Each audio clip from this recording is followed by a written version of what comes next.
Saya selaku salah satu anggota di Gerakan Baca Alkitab Aba 90 ini eh, juga bergabung sama Bapak Ibu dalam petualangan ini. Saya sama seisi keluarga juga membaca 3 pasal per hari dan sungguh menikmati sejak 2019 kami dalam petualangan ini dan melihat bagaimana firman bisa sungguh-sungguh mengubah hidup banyak orang. Dan setiap orang yang sungguh-sungguh datang kepada firman Tuhan untuk diubahkan pasti mengalami satu hal yang positif dengan firman Tuhan, transformatif yang tidak pernah dirasakan sebelumnya. Walaupun bisa dibilang singkat kata sudah Kristen lama, tapi hanya benar-benar bisa menikmati perubahan hidup melalui pengenalan akan firman Tuhan ya.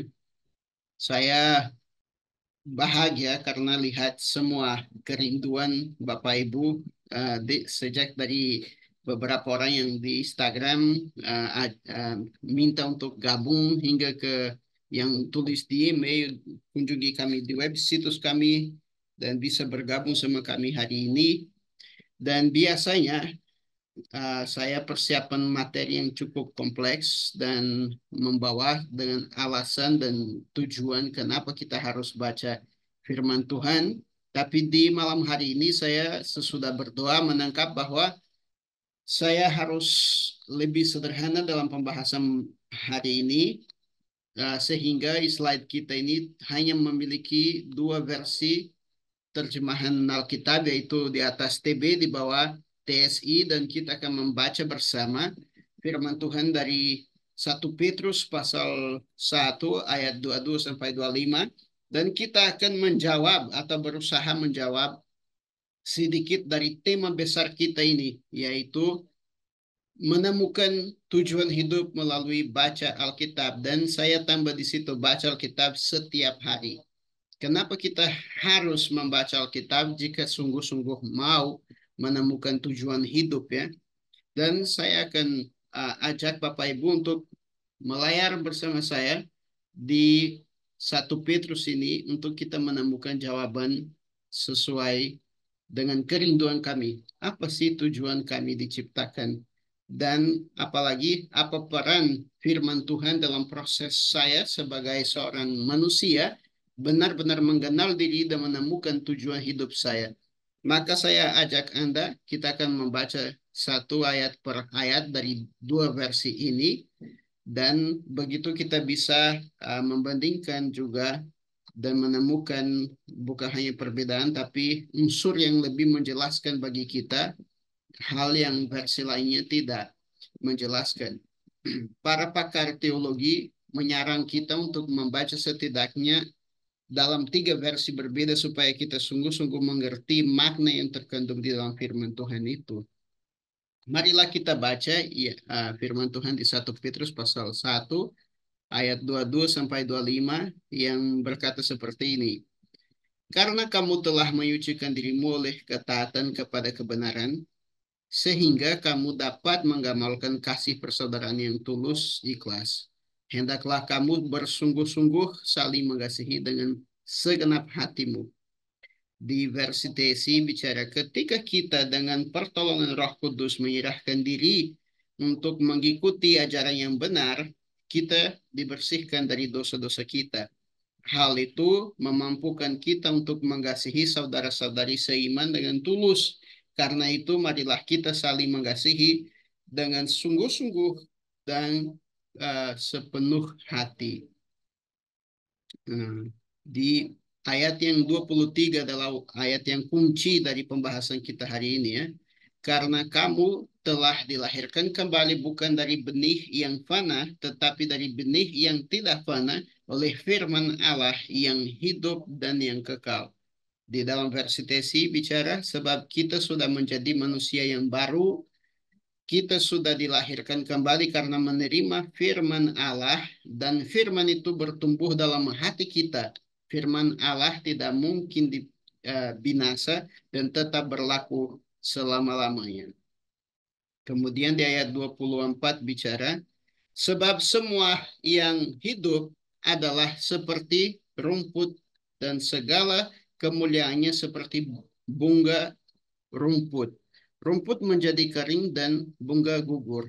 Dalam versi TSI kita dapat hal itu sesuai dengan yang tertulis dalam kitab suci. Semua manusia seperti rumput yang cepat layu lalu mati. Kemuliaan manusia bagaikan bunga-bunga liar yang cepat rontok dan hilang. Dan akhirnya di ayat 25, tetapi firman Tuhan tetap untuk selama-lamanya. Inilah firman yang disampaikan Injil kepadamu. Tetapi firman Tuhan Allah tetap berlaku untuk selama-lamanya, dan tentu saja kabar baik yang sudah diberitakan kepada kalian termasuk firman Allah yang tetap berlaku itu. Nah, kita punya 4 ayat ini yang kunci bagi kita. Kita bisa fokus kepada ayat 23 yang bicara proses seseorang dilahirkan kembali. Dan setidaknya kami ketahui di dalam proses penyajian informasi yang Petrus memilih dalam suratnya yang pertama ini, pasal 1, bahwa inti dari surat yang dia sedang sampaikan ini adalah setidaknya 3 hal. Dia sedang bicara cara kita sungguh-sungguh memastikan bahwa kita sudah lahir kembali. Maka dia mengangkat satu tema yang di dalam teologi kita sebutkan sebagai proses justification atau pembenaran dalam bahasa Indonesia. Dan dia menjelaskan bahwa proses pembenaran ini dalam pasal 1 diadakan oleh karena darah Kristus yang telah ditumpahkan di kayu salib. Dan pembenaran itu artinya bahwa melalui karya Kristus Yesus, kita sudah diterima sebagai orang benar dan layak untuk kembali memiliki hubungan sebagai keluarga dengan Allah itu sendiri. Itu kenapa kita terima Roh Kudus yang menjadikan kita atau berikan kita hak menjadi anak Allah.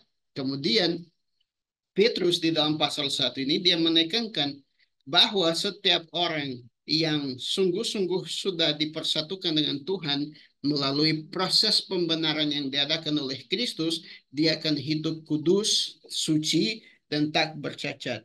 Dan itu membawa kita kepada kesadaran penuh bahwa kekudusan itu satu syarat untuk kita tetap mencapai keselamatan kami. Dan apabila Anda hingga kini melihat keselamatan sebagai sesuatu yang diperoleh untuk sekali dan selama-lamanya, mungkin di sini Anda akan diajak untuk berpikir keselamatan menurut firman Tuhan yang merupakan satu proses. Maka di dalam proses pengembangan dan memperoleh keselamatan ini, kita dapat perikop seperti 1 Petrus ini yang sampaikan bahwa kita memperoleh satu keselamatan melalui proses pembenaran.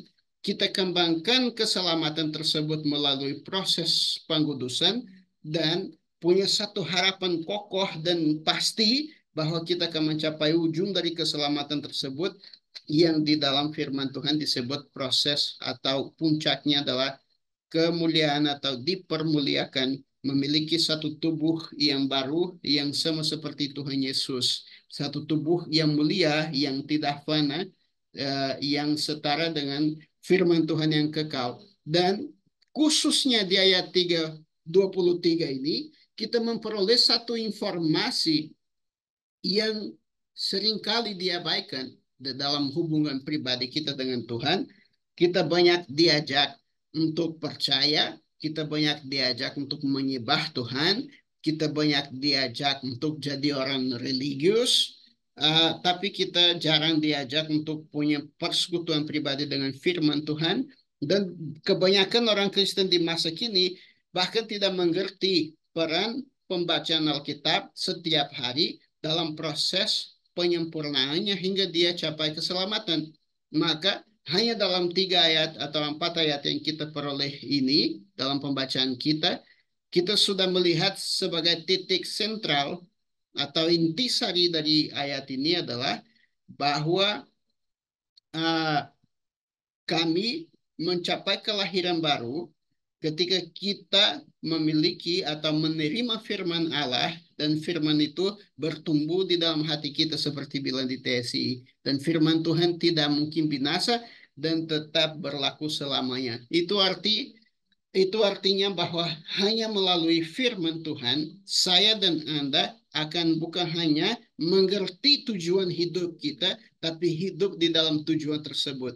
Apabila kita keluar dari firman Tuhan, apabila kita tidak mengenal firman Tuhan, kita tidak mencapai kunci keselamatan kita, yaitu kekudusan. Karena kelahiran baru bukanlah sesuatu yang kita lakukan seumur hidup. Tapi kelahiran baru, Paulus mendeskripsikan juga sebagai satu proses yang dia menderita seperti sakit bersalin sampai Kristus terbentuk di dalam kami. Jadi ada titik permulaannya, tapi ada juga lanjutan. Untuk menggalami proses atau menggalami kelahiran baru itu, kita memiliki atau 4 kewajiban pokok. Pertama, percaya kepada Tuhan Yesus sebagai satu-satunya Tuhan dan Juru Selamat. Kemudian bertobat dari dosa-dosa kita dan mengakuinya serta meninggalkannya. Yang ketiga, dibaptiskan, dan melalui proses pembaptisan itu kita lahir, kita kuburkan manusia lama dan mempersatukan diri dengan Tuhan Yesus. Dan yang terakhir, menerima Roh Kudus. Ini yang bisa dipernyatakan orang ini lahir kembali. Tapi tidak berhenti di situ. Banyak orang dalam proses ini sebagai umat Kristen, mereka melihat proses tadi yang saya deskripsikan 4 tahap tadi sebagai puncak terakhir, dan mereka lupa bahwa keselamatan bukanlah puncak dari tujuan Kristus kepada kita, tapi kelahiran baru ini adalah permulaan dari satu perjalanan yang kita hanya mencapai apabila kita dilahirkan dan tetap dibentuk, dikuduskan oleh firman yang tidak fana ini. Pada saat kita merasa sudah cukup menggalami pintu masuk kerajaan surga, yaitu 4 kunci tadi, dan tidak mengembangkan diri sebagai manusia baru di dalam firman Tuhan, kita bahkan tidak bisa dipernyatakan murid Tuhan Yesus. Karena Kristus sendiri telah berfirman di Yohanes pasal 8, dan saya suka sekali memperhatikan ayat ini, di ayat 31 dan 32, karena saya pribadi sebagai seorang Kristen, saya harus mengerti bahwa Kristus tidak mengajak kita untuk percaya kepada Dia. Dia mengajak kita untuk tetap percaya kepada Dia sampai kepada kesudahannya. Dan sebagai bentuk percaya, orang yang tetap percaya, kita harus menaati segala perintahnya. Itu akan membuktikan bahwa kita sungguh-sungguh murid Tuhan Yesus. Seperti dikatakan di Yohanes pasal 8, ayat 31 sampai 32 yang bilang begini. Maka katanya kepada orang-orang Yahudi yang percaya kepadanya, jika kamu tetap dalam firman-Ku, kamu benar-benar adalah murid-Ku. Dan kamu akan mengetahui kebenaran, dan kebenaran itu akan memerdekakan kamu. Ini sangat-sangat menarik, dan saya sedang istilahnya bertahan di sini supaya tidak buka banyak ayat.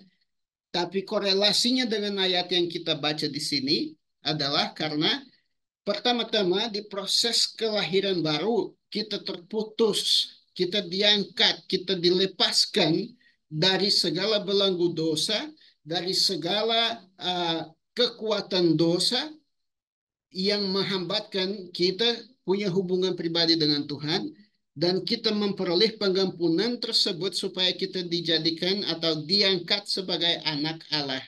Namun, dampak dari dosa masih ada kepada kita. Itu kenapa hati kita, daging kita masih menginginkan hal-hal duniawi yang di 1 Yohanes pasal 3 bilang bahwa persahabatan dengan dunia adalah permusuhan dengan Allah, dan memerintahkan supaya kita tidak menginginkan dunia dan segala isinya karena ini akan lenyap. Namun kita mengasihi sungguh-sungguh dan kita punya kesusahan untuk hidup kudus. Kenapa? Karena hanya firman Tuhan akan menyucikan kita supaya kita mengalami namanya kekudusan masih di dunia ini. Jadi tadinya ketika saya alami kelahiran baru, saya telah dilepas dari kerajaan maut dan dilakukan supaya kodrat saya diubah. Karena masalah dosa bukanlah perbuatan, tapi masalah dosa adalah kodrat. Tadinya saya terbiasa hidup sebagai anak setan di dalam dunia dan segala kehendaknya. Sekarang saya diajak untuk menanggalkan manusia lama dan menggunakan Kristus sebagai bentuk manusia baru. Dan itu yang kita sebut sebagai proses kelahiran baru yang hanya bisa diadakan di hidup orang yang tetap di dalam firman Tuhan Yesus Kristus siang dan malam, merenungkannya, membacanya, biar dihabisin semangatnya, pikirannya dengan memikirkan firman Tuhan. Maka firman ini ditulis bukan kepada orang yang tidak lahir kembali, bukan kepada orang yang belum mengenal Tuhan Yesus. Dia ditulis kepada kamu yang telah dilahirkan kembali, yang bukan dari benih yang fana. Dan dia sedang memanggil kembali kepada kita proses kelahiran baru. Proses kelahiran baru mulai dari orang yang mendengar Injil. Ketika kita dulu-dulu mendengar Injil, dan jika Anda tidak pernah bisa mengingat suatu ketika di mana Anda mendengar Injil dan Anda berbalik kepada Tuhan Yesus, kemungkinan besar di proses pembacaan Alkitab ini Anda akan punya perjumpaan pribadi dengan Kristus, karena tidak ada dan tidak mungkin ada seseorang lahir sebagai orang Kristen. Semua kita harus lahir kembali. Itu yang tertulis di Yohanes pasal 3. Jika kamu tidak lahir dari air dan roh, kamu tidak memperoleh kerajaan surga. Maka sangat jelas di dalam Alkitab bahwa Yesus tidak memiliki cucu. Tuhan Allah tidak memiliki cucu. Dia hanya memiliki anak. Semua kita harus dijadikan anaknya melalui proses itu. Penjumpaan pribadi dengan Tuhan Yesus Kristus. Dan firman ini ditulis bagi mereka yang sudah mengalami kelahiran kelahiran baru itu, yang di Efesus pasal 1 bicara bahwa ada kebutuhan. Saya akan baca di sini secara khusus dalam versi TSI. Efesus pasal 1 dari ayat 11 sampai 13 bicara begini. Untuk mencapai tujuannya itu, Allah mengatur segala sesuatu menurut kehendaknya, dan kehendaknya sejak semula adalah untuk memilih kita untuk mewarisi hak sebagai anak-anaknya melalui persatuan dengan Kristus. Jadi kita diberikan suatu kehormatan besar, yaitu menjadi angkatan pertama dari semua orang yang kelak menjadi umat Kristus yang berharap kepadanya. Oleh karena itu, marilah kita memuji Allah karena kemuliaannya. Sebab ketika kalian mendengar ajaran yang benar, yaitu kabar baik atau Injil, tentang keselamatan melalui Kristus, kalian percaya kepadanya, lalu sesuai janjinya Allah memberikan Roh Kudus kepada kalian sebagai tanda bahwa kalian sudah menjadi hak miliknya. Ini sangat luar biasa firman ini, sangat dahsyat. Dia membawa satu koneksi antara kita memperoleh Roh Kudus yang menjadikan kita anak Allah dengan tindakan menyimak, memahami, mengerti, dan mendengarkan Injil. Dan Bapak Ibu harus tahu bahwa Injil dia mulai di Kejadian 1 ayat 1 sampai Wahyu pasal 22 ayat yang terakhir. Itu semuanya Injil.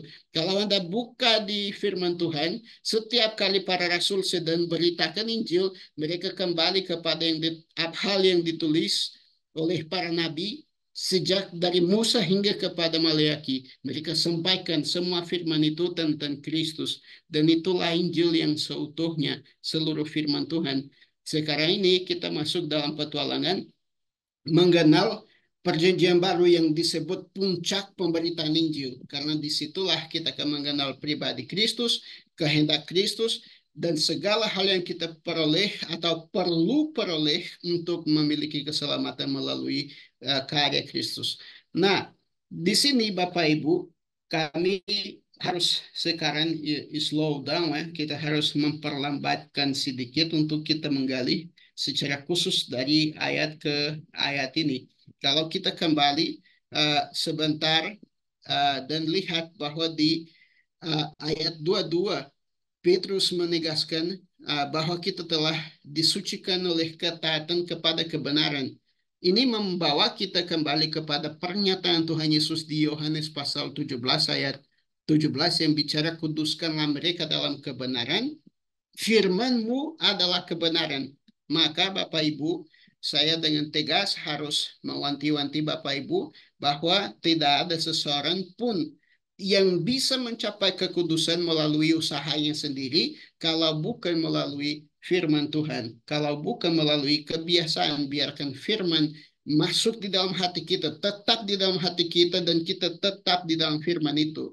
Maka juga ada satu panggilan bagi kita untuk sadar penuh bahwa bukan kita yang menyucikan diri kita, yang mempernyatakan diri kita suci, tapi firman Tuhan itu yang sudah tersedia bagi saya dan bagi Bapak Ibu yang akan bekerja di dalam hati kita dan memberikan kekudusan yang sesuai standar firman Tuhan.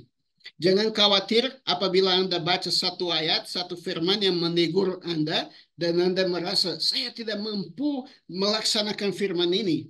Jika Anda kunjungi kami di Instagram, akan ada satu kutipan di sana, di mana ada seorang yang menjelaskan manfaat dari firman Tuhan. Dan dia membandingkan seperti kita makan makanan pada seharian kami, satu buah, satu makanan sehat supaya kita jadi semakin sehat. Kita tidak bisa melihat terkadang gizi-gizi yang terperoleh di dalam makanan itu, tapi kita memakannya dengan iman bahwa dengan makan buah kita akan memperoleh gizi-gizi yang kita perlu. Hal seperti itu yang akan terjadi dengan firman Tuhan. Kita tidak membacanya hanya untuk memperoleh informasi saja.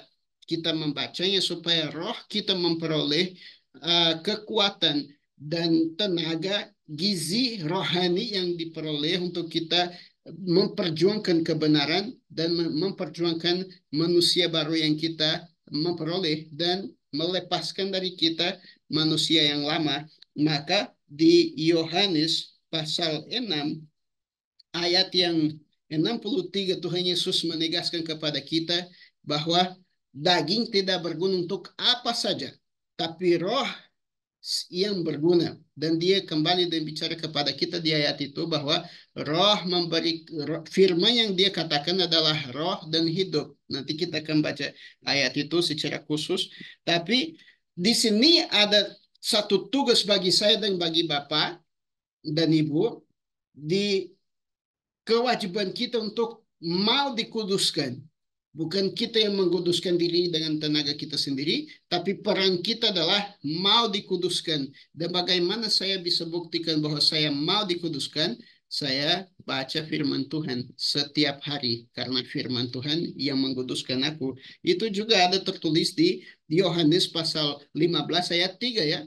Nanti kalau Anda tiba di kitab Yohanes dalam proses pembacaan ini, ingat bahwa di ayat 3 itu mengatakan, kamu telah bersih oleh firman yang aku berikan kepadamu. Ketika baca di ayat itu, Bapak Ibu, tolong teriak haleluya. Karena bukan saya yang sucikan diri saya, tapi firman yang Kristus telah berikan kepada saya. Dan itu sungguh-sungguh luar biasa, karena kita hanya pasif, kita menerima. Kewajiban kami adalah membaca firman Tuhan. Bahkan tingkat pemahaman kita itu firman sendiri yang diberikan yang akan membantu kita untuk mengerti, seperti kita akan melihat di ayat berikut. Dan tolong catat di situ bahwa dengan tegas Paulus menulis bagi kami di 1 Timotius pasal 4 ayat 5 bicara seperti ini. Sebab semuanya itu dikuduskan oleh firman Allah dan oleh doa. Dua praktek ini membawa kita kepada kesucian yang akan memberikan kesanggupan untuk kita untuk menjadi penurut kebenaran. Dan kemudian di ayat ini bicara sehingga kamu dapat menggamalkan kasih persaudaraan. Saya tidak tahu alasannya di belakang penerjemahan kenapa mereka bilang dapat menggamalkan kasih persaudaraan yang tulus dan ikhlas, tapi saya sangat-sangat setuju dengan cara yang diterjemahkan di TSI yang bicara hal itu memampukan kita untuk mengasihi saudara-saudara seiman dengan tulus. Jadi bahkan hal yang paling diperintahkan dan membuktikan bahwa kita dalam murid Tuhan Yesus juga itu saling mengasihi, bukanlah sesuatu yang berasal dari kemampuan jasmani kita, tapi melalui firman Tuhan kita dimampukan untuk mengasihi dengan tulus yang sungguh-sungguh, untuk bahkan mati demi saudara kita, berbagi apa yang kita punya, benar-benar memikul beban satu sama lain. Itu hasil dari orang yang punya hubungan dengan firman Tuhan. Dan itu apa namanya, sesuatu yang bagi saya pribadi sangat memotivasikan aku, karena saya tidak mau menjadi sekedar dermawan, saya mau menjadi kudus, saya mau tiba di hadapan Bapa di surga dan dengar daripada Dia, uh, anakku yang kukasihi ya, datanglah dan duduk di samping tahtaku. Kenapa? Karena satu kriteria yang dia berikan kepada kami seperti tertulis di Ibrani pasal 12 ayat 14, bahwa tanpa kekudusan tidak ada seseorang pun yang akan melihat Allah. Dan kita baru sadar di sini di ayat ini bahwa tanpa kekudusan juga kita tidak mampu mengasihi dengan tulus. Kasih kita akan rentak, akan rentan, dan akan lemah. Kita mulai mengasihi, tiba-tiba kita jenuh, bosan, marah, atau kecewa dengan satu dua sikap orang. Tapi kita sadar ketika saya tidak mampu mengasihi, itu artinya bahwa saya sedang jauh dari kekudusan yang diminta dalam firman Tuhan. Dan kalau saya jauh dari kekudusan tersebut, artinya saya juga jauh dari firman Tuhan yang sudah disediakan, diberikan supaya saya dikuduskan. Dan hal yang sangat-sangat luar biasa, sangat buat hati saya sangat hangat adalah mengerti bahwa tujuan Alkitab diberikan kepada kita adalah satu tujuan sangat unggul. Di 2 Timotius pasal 3 ayat 16 dan 17 bilang, segala tulisan yang diilhamkan Allah memang bermanfaat. Perhatikan ini, bermanfaat untuk mengajar, untuk menyatakan kesalahan, untuk memperbaiki kelakuan, dan untuk mendidik orang dalam kebenaran. Dan demikian tiap-tiap manusia kepunyaan Allah diperlengkapi untuk setiap perbuatan yang baik. Tapi di bahasa asli bilang begini, diperlengkapi dan disempurnakan untuk setiap perbuatan yang baik. Itu artinya bahwa kita memperoleh keselamatan, kita kembangkan keselamatan tersebut, dan kita menjadi serupa dengan Tuhan Yesus, dan perbuatan yang baik yang kita hasilkan adalah perbuatan yang Kristus hasilkan, bukanlah perbuatan yang baik menurut takaran manusia atau takaran institusi sosial, tapi sesuai perbuatan yang Tuhan sudah tentukan sebelum dunia dijadikan, yang berasal dari kodrat ilahi.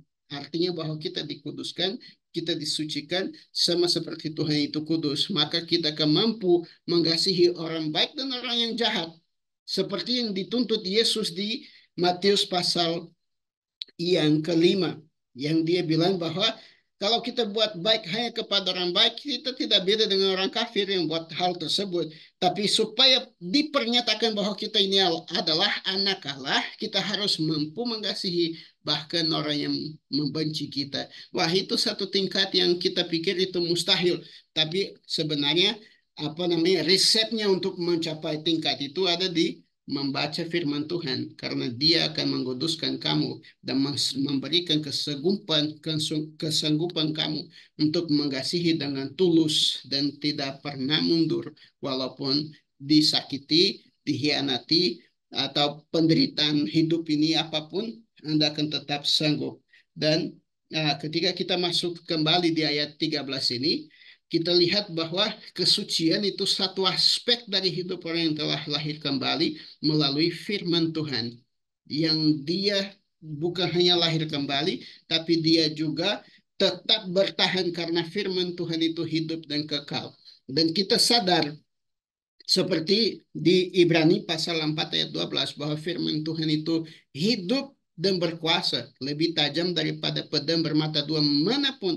Dia menusuk amat dalam sampai memisahkan jiwa dan roh, sendi-sendi dan susum dan setiap niat hati kita.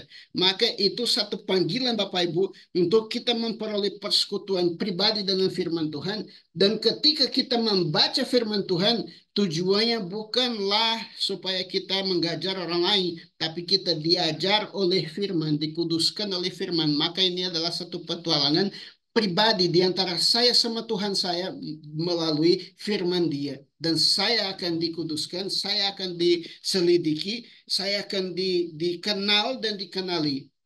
Saya akan sungguh-sungguh mengerti intisari hati Tuhan dan melalui firman dia mengenal intisari hati kita dan memisahkan ini anakku yang berkenan kepada saya, ini tidak berkenan, dan dia memberikan kita kesanggupan untuk menaati firman-Nya.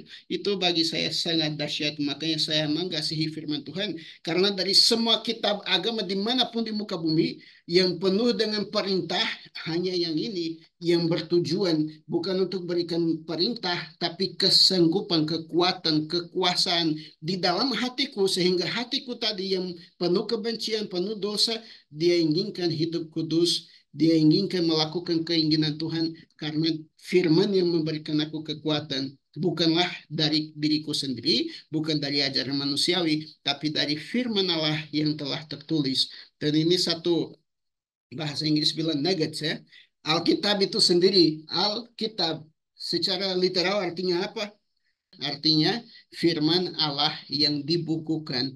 Dan ketika Anda datang sekarang kepada perjanjian baru dan membacanya, ingat bahwa ini bukan sekedar buku, tapi firman Allah yang dibukukan dengan tujuan menjadikan aku suci, anak Allah, dan berikan aku hidup yang kekal.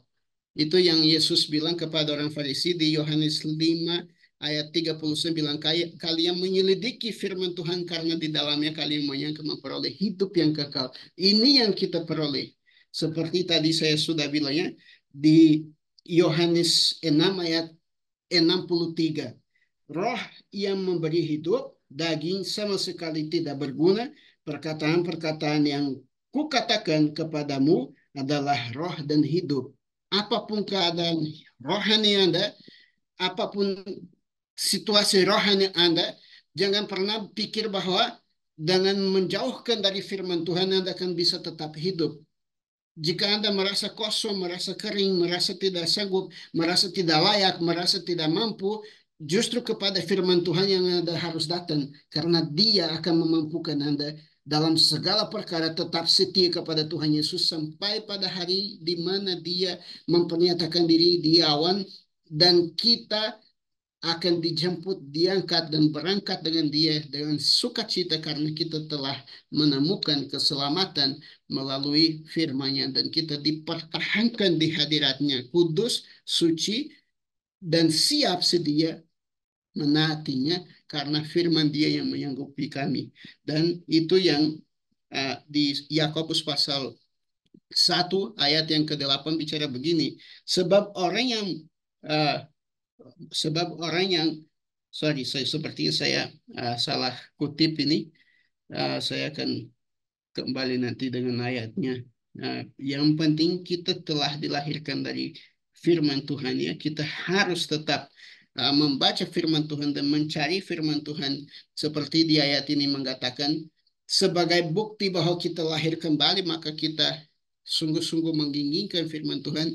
Dan yang kedua, karena firman Tuhan mempertahankan kita dalam proses pengudusan hingga kita capai keselamatan yang sudah diberitakan. Maka di ayat 24 ini sampaikan, semua hidup adalah seperti rumput dan segala kemuliaannya seperti bunga rumput. Rumput menjadi kering dan bunga gugur. Kita mungkin bisa hilang fokus dan uh, agak tidak mengerti kok tiba-tiba Petrus datang dengan kata-kata seperti ini. Artinya apa? Justru yang dia sedang memanggil perhatian adalah bahwa hidup yang di luar firman Tuhan tidak akan mampu mencapai hidup yang kekal. Karena semua orang yang terlepas dari firman Tuhan, dia hidup dalam daging. Dan Yesus sudah jelaskan kepada kita bahwa daging tidak berguna untuk apa-apa. Tidak bisa masuk surga. Semua orang berdosa akan dibuang ke dalam neraka. Maka kalau kita tidak disucikan oleh firman Tuhan yang kekal dan yang akan bertahan selama-lamanya, kita tidak punya jaminan apa-apa. Walaupun Anda bilang percaya, tapi jika Anda tidak menaati hal yang paling dasar yang Tuhan Yesus minta sebagai bukti bahwa kita adalah muridnya adalah membaca firman, tetap di dalam firman, maka kita sedang hanya menipu diri sendiri.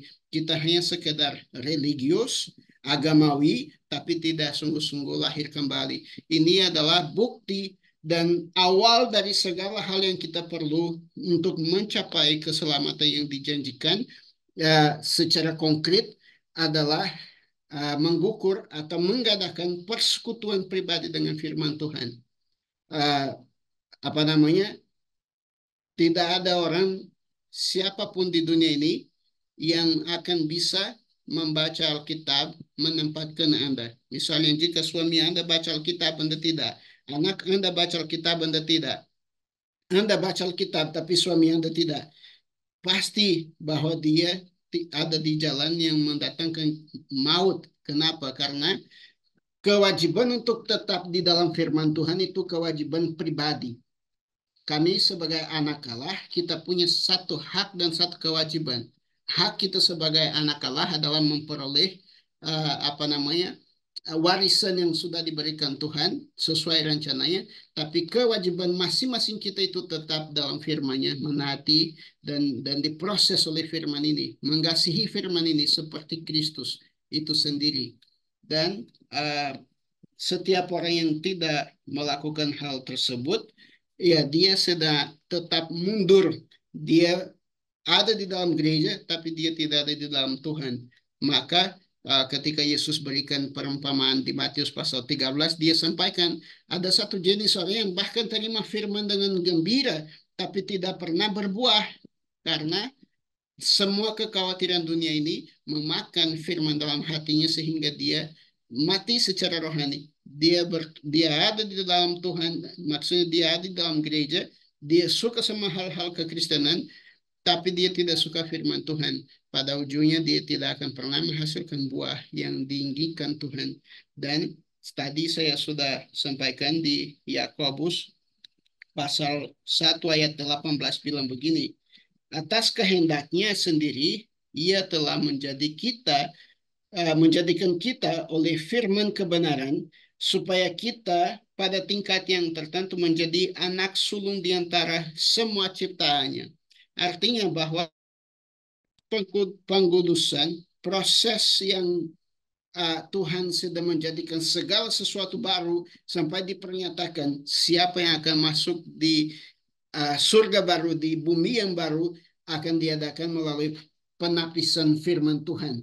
Semua orang yang kembali kepada firman, semua orang yang izinkan firman menyucikan dia, semua orang yang bertahan di tengah badai kepada firman Tuhan, berpegang kepada firman Tuhan, itu orang yang sedang diciptakan baru dan dia akan mencapai puncaknya di dalam 3 proses tadi yang saya sampaikan. Pertama, pembenaran, yang kedua, pengkudusan, dan yang terakhir, dipermuliakan sama seperti Yesus telah menerima tubuh yang baru. Dengan demikian yang saya mau sampaikan, kuncinya di sini yang saya mau sampaikan bagi Bapak Ibu adalah bahwa firman yang tetap selama-lamanya, firman ini yang disampaikan kepada Bapak Ibu adalah firman yang sama yang kita harus tetap makan seperti kita makan nasi goreng setiap hari. Setidaknya saya kalau ada setiap hari pasti saya sangat mau. Dan apapun yang Anda sedang makan, Anda sedang taruh di dalam hati Anda, itu akan langsung menjadi sumber kekuatan bagi kodrat Anda. Jadi Anda bisa menentukan Anda mau memperoleh kodrat ilahi, makanlah firman ilahi ini. Anda mau memiliki kodrat duniawi dan pergi ke neraka, tetap lanjut makan hal-hal duniawi. Dan pasti itu akan menentukan intisari hati kita ya. Maka seperti di ayat 25 yang versi TSI bilang, tetapi firman Tuhan Allah tetap berlaku selama-lamanya. Dan tentu saja kabar baik yang sudah diberitakan kepada kalian termasuk firman Allah yang tetap berlaku itu. Maka jangan pernah terlepas dari Injil yang kekal karena dia akan membawa kita kepada kekekalan, dan membaca Alkitab bukan sekedar tindakan mencari informasi, tapi merupakan satu tindakan hubungan pribadi dengan Tuhan dan kasih akan Tuhan. Ya, setiap orang yang bilang bahwa dia mengasihi Tuhan, dia wajib menaati segala perintah Tuhan. Maka untuk menaati kita perlu mengenal. Dan sebagai penutup di sini perlu saya tegaskan bahwa tidak akan pernah ada seseorang yang merasa bahwa dia sudah lahir kembali yang tidak mengasihi firman Tuhan. Karena proses lahir kembali dan pertahankan diri kita sebagai manusia baru ada di dalam dan dilahirkan oleh firman Tuhan. Kita akan tetap bertahan, tetap menjadi anak Allah apabila kita tetap di dalam firman Allah. Dan firman Allah tetap di dalam diri kita. Maka hal ini tidak bisa dipisahkan. Bukanlah cari isi kepala, tapi cari kodrat yang baru melalui percikan firman Tuhan di dalam hati kita setiap hari. Setiap ayat, setiap kata yang Anda baca dari Alkitab ini adalah satu pelepasan yang kita terima secara rohani dari dosa, dari kasih akan dunia, dan dari kuasa si jahat. Sehingga di hari yang terakhir, firman Tuhan ini akan menghakimi dunia, dia akan mempernyatakan, inilah anak Allah. Kenapa? Karena dia mengasihi dan tetap di dalam firman yang kekal, yang tidak akan pernah lenyap. Dan melalui firman ini, dia mencapai kodrat yang baru dan menjadi manusia baru serupa dengan Tuhan Yesus. Yang bisa saya sampaikan pada malam hari ini. Semangat baca firman Tuhan dan terima kasih atas kesempatan